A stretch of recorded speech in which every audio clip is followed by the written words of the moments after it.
ஆச்சி veg pickles வழங்கும் மணிச் செய்திகள். இணைந்து வழங்குபவர்கள் அரசன் சோ.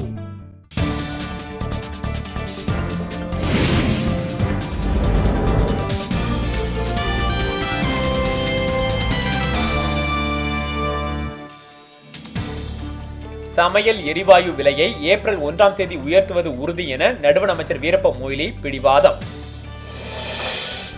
ஜன்லோக்பால் சட்ட முன்வரைவை தாக்கல் செய்யக்கூடாது என டெல்லி சட்டப்பேரவை தலைவருக்கு துணைநிலை ஆளுநர் கடிதம்.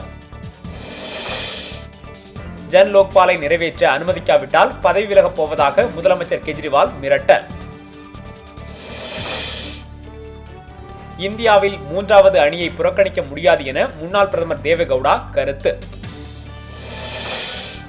கூடங்குளம் அணு உலை பாதுகாப்புக்காக எடுத்துள்ள நடவடிக்கை பற்றி தெரிவிக்க நடுவண் அரசுக்கு உச்சநீதிமன்றம் அறிவிக்கை. தண்டிக்கப்பட்டவர்கள் தன்மையுடன் நடந்து கொண்டால் மன்னிக்கப்படுவார்கள் என கருணாநிதி கருத்து. பழி சொல்லை தாங்கிக் கொள்ளும் வலிமை இதயத்தில் இல்லை என மு.க. அழகிரி பேச்சு. காலமான திரைப்பட இயக்குனர் பாலு மகேந்திராவின் உடல் போரூர் மின் மயானத்தில் தகனம்.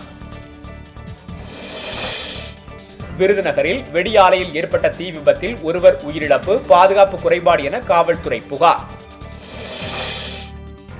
இழப்பீடு வழங்கக் கோரி கோவில்பட்டி துணை ஆட்சியர் அலுவலகத்தை கருகிய பயிர்களுடன் விவசாயிகள் முற்றுகை. ஆச்சி வெஜ் பிக்கிள்ஸ் வழங்கிய மணிச் செய்திகள். இணைந்து வழங்கியவர்கள் அரசன் சோ.